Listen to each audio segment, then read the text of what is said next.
Hey traders, Michael from Elite Traders University here. Just looking at pound dollar, and I believe that we're going to get a push up from here where we are. So I'm actually long about this position here, and I believe we first move up to the pivot, maybe some sort of reaction, and then possible move higher. Now it is also second option is and I think this is probably about 30% chance that we move down first, and then we start to make our way higher. So I'm actually long from here with a number of positions, and I'm looking to move up to the pivot and then be looking to come up to this swing high up here. From where we are now, it's about 50 pips.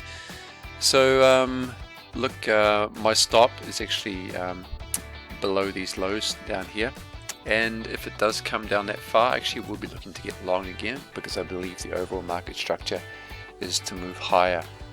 So long and looking to move up, and let's see how this trade unfolds over the coming session.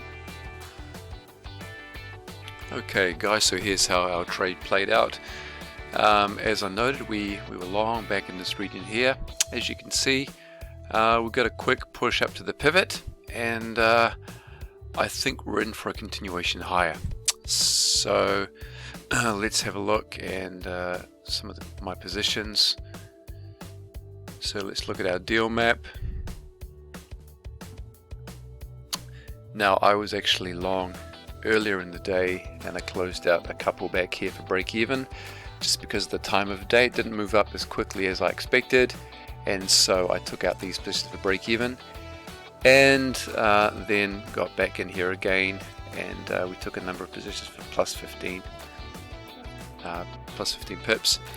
Still holding a couple of positions long for a much higher move, and it's possible that we could actually make a good break higher on the day. So we're now in a break-even trade, so we can't lose, and if we move up, to notice that we've got this support up here, this resistance up here, which coincides with the R1 from where we are now. That's another 50 pips. So good start to the day, and we're in a break-even trade. We can't lose now, and it looks like the day is going to get better. So have an amazing weekend guys, and good luck with your trading, and I think we're moving higher. Catch you next week.